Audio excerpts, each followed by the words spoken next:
Chapter 21. Then, I think we should have sex. Mac nearly choked on his French fry. You think we should? He couldn't bring himself to finish the sentence. He had clearly misheard her. Have sex, Annie helpfully supplied, stealing a fry from his plate. She had ordered the chocolate chip pancakes, but somehow in the weeks that they'd been hanging out, it had become normal for her to steal some of whatever he had ordered. Like it had become normal for them to meet in this same booth at the diner to make their plans for the day. Somehow, in just a few weeks, he and Annie had become normal. Max said, glancing at the other diners. You can't just say things like that. Annie laughed. What? Are you afraid of the town elders hearing or something? Kinda. Yeah. She shook her head like he was being ridiculous, but the last thing he needed was for his mother's mahjong group to hear him discuss his sex life out in public. Hear me out, she said, as though he needed to be convinced to have sex with the girl he couldn't stop. Sears. Thinking about the girl he loved kissing and hanging out with. Of course he didn't need convincing, but Annie was already in full argument mode. It made Mac think that if this bakery thing didn't work out, she should consider lawyering. First of all, I think we have established that we are physically compatible, she said, laying the arguments out on her fingers. Mac grinned. They had proven that several times over the past week. Making out with Annie had become his new favorite thing to do. In fact, his whole drive cross-country to find himself planned would be unnecessary if the thing he could be was the guy who kissed Annie. Secondly, she went on, I know you were worried about making rash decisions in the heat of the moment that I might regret, but this is something I've given a lot of thought to over the past few days, and I have decided it's a good idea. Mac's brain tripped over the image of Annie thinking about them having sex. Sure, he had been thinking about it pretty much non-stop, but to know she had been thinking about it too was a whole new level of hot. And third, she said, ready to drive her argument home as though Mac wasn't ready to drag her out of this booth and back to his bed already. We are working with a limited timeline, and if we only have a few more days together, then this is what I want to do. Mac felt himself deflate. She'd brought up the one thing they had been avoiding. The fact that he still planned on leaving after the new year. Not that he'd managed to tell his parents yet, but that was another thing he was very specifically not thinking about. There was a ticking clock on this thing between him and Annie, and he knew that, but more and more, Mac found himself wondering what would happen if there wasn't. What if he stayed? Would he and Annie continue on like this?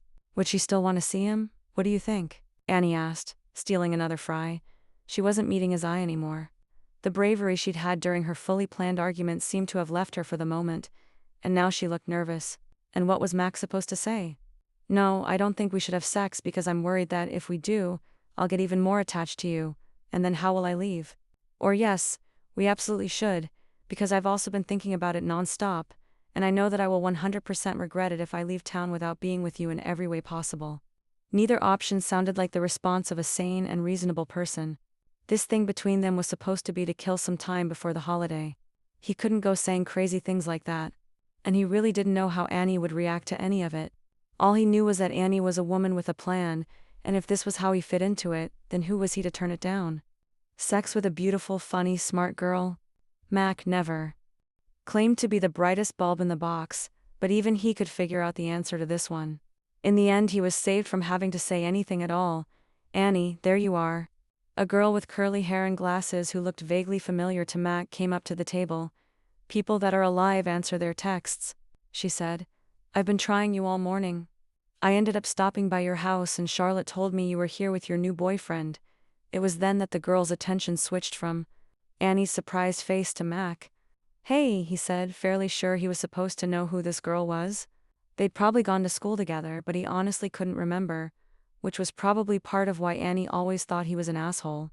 Hi, the girl said, looking confused and then turning back to Annie. What's going on? She whispered, as though Mac couldn't hear her. Annie gave a strained smile. Hazel, you're back. I was just grabbing some breakfast and I ran into Mac. Remember Mac? Hazel's gaze flicked between the two of them like she was still trying to figure out why Annie would be sitting with him. She looked like she would have been less surprised to see Annie eating with a chimp. Mac thought maybe they'd had art together for a semester or maybe English. He still couldn't quite place it. The whole thing reminded him that, apparently, he and Annie had attended entirely different high schools. Of course I remember Mac, Hazel said. We had PE together for 3 years. That's what it was, he said, smacking a hand on the table. P.E. Hazel blinked and Annie cleared her throat, giving him a pointed look to shut up. Right, your old P.E. buddies. Anyway, what are you doing here? One came to find you. We were supposed to go Christmas shopping today, remember? Annie winced and Mac thought she must be so tired of Christmas shopping at this point. He had dragged her to every shop, mall, and Christmas fair within a 50-mile radius, all just so he could spend more time with her. Team's so sorry, Hazel. I completely forgot, but we're about done here anyway, right, Mac? She said, her eyes pleading with him as though he might reveal to Hazel everything they'd been up to for the past month. We're all set here, he said, giving Annie a smile he hoped showed no hard feelings. He got it. Their temporary bubble had burst. Fun was over. Oh good, Hazel said with a relieved smile. Because Logan's on his way too. Annie was looking more uncomfortable by the minute, as though she'd been caught doing something she shouldn't have. It kinda sucked to be the thing she shouldn't have been doing. They've to get going anyway, he said, grabbing his jacket and sliding out from the booth. You don't have to go, she said, but he did.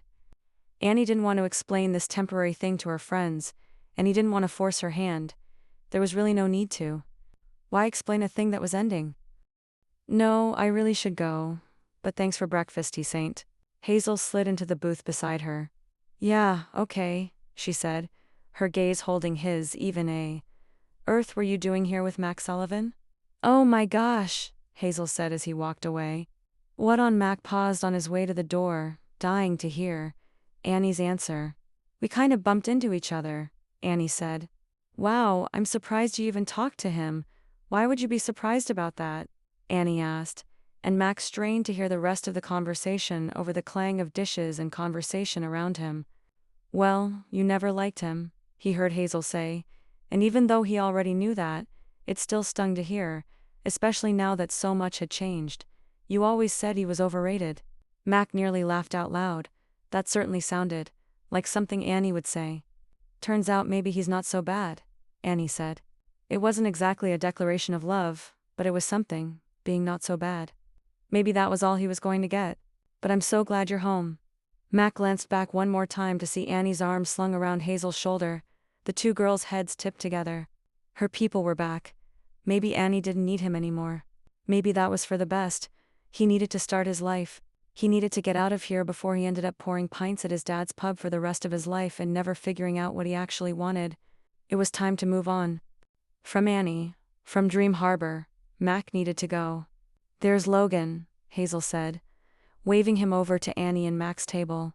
Except it wasn't hers and Mac's table anymore, because he had left and she had let him. She didn't feel good about that, but she had been caught totally off guard by Hazel. She'd completely forgotten her friend had come home yesterday. They'd been texting all month, of course, but somehow the days had gotten away from her. It was like her two worlds collided, and suddenly she was back in reality. The reality in which she and her friends had never once hung out with Mac and his friends. She could tell by the look on his face that he had no idea who Hazel was, despite the fact that they had all gone to school together for the past 4 years, because guys like Mac didn't notice girls like Hazel and Annie. But he had noticed her. And it was nice, and she liked him now. What the hell had she done? Hey, Logan said, plopping into the seat across from them. You're back. How was the cruise? Annie asked, pushing her confusion about Mac aside. Now was not the time to sort that out. She was finally reunited with her two favorite people in the world. Logan grimaced. Well, it was far too long to be trapped on a ship with several thousand senior citizens. The sunburn across his nose and cheeks had started to peel, and his normally brown hair had taken on golden highlights. Quit complaining. While you were lounging in the tropical sunshine, I've been here freezing my butt off. Logan's frown deepened. There were nightly events, he said. Sounds fun. With themes, I love a good theme. And dress codes. People wore costumes. He said it like there were nightly virgin sacrifices or something. Did you dress up? Annie asked, knowing damn well there was no way Logan put on a costume or remotely theme-appropriate outfit. Of course not. Of course not. That would be too fun. Fun for children and criminals on the lam. Do you think criminals on the lam are having fun? Until they get caught, maybe. You're a good grandson, Hazel cut in, knowing from experience that this conversation could go on and on for hours and get them absolutely nowhere. I'm sure you made Nana very happy. Logan grimaced. She had to argue my way onto the boat in the first place. Annie laughed. What do you mean? It was a seniors' cruise. No one under the age of 55 was supposed to be on board. We showed up with our tickets, and Nana had to fight with the captain to let me on. Now Hazel was laughing too. She did. Yeah, Logan said, shaking his head, a smile slipping onto his face. She started by trying to convince him I looked really good for my age. No, Annie squealed, delighted. Yes, Logan groaned at the memory. Then she threatened to go to the media and accuse the cruise company of ageism. Huh, incredible. Nana is a queen. She ended up telling him that I needed to be there to make sure she took her meds on time. Which is hilarious considering she is healthier than I am. But the captain just wanted her to stop causing a scene at that point. Ebit. Nana causing a scene is a scary thing, Annie said. For the rest of the trip she called me nurse any time there was a staff member nearby. The image of Logan as a nurse sent Annie and Hazel's giggles into full-blown side-splitting laughter. Ha ha ha. I'm so glad you find my pain hilarious. We really do. Thanks for the laugh, Annie said, wiping the tears from her eyes with the back of her hand. Any time, Logan said dryly. And what about you, Hayes? How did the semester go? It was good, but I'm happy to be home. And we're happy you're back. Annie pulled her in closer. What have you been up to while we were gone? Logan asked, and Hazel's face immediately lit up. I caught Annie having a romantic lunch with Max Sullivan, she said. First of all, Annie started, and Logan rolled his eyes. Here we go, he muttered. Annie ignored him. First of all, she said again. There was nothing romantic about it. We're at the diner, for goodness sake. My dentist is sitting 2 booths over. What? Dentists can't go to romantic places? Logan asked. And secondly, Annie went on, ignoring him again. Am I not allowed to hang out with other people when you two abandon me? Abandon you? Hazel gasped in mock horror. Is that what we did? I'm pretty sure you were the one that told me I had to go on this cruise, or I would break my grandmother's heart. Yeah, and you told me I had to get out and explore the world. You filled out the paperwork. Annie took a sip from her 3rd mug of cocoa of the morning. Whatever. We're back together now. And what about Mac? Hazel asked. Annie shrugged. What about Mac? Well, are you two going to keep seeing each other? You're blowing this way out of proportion. We weren't seeing each other.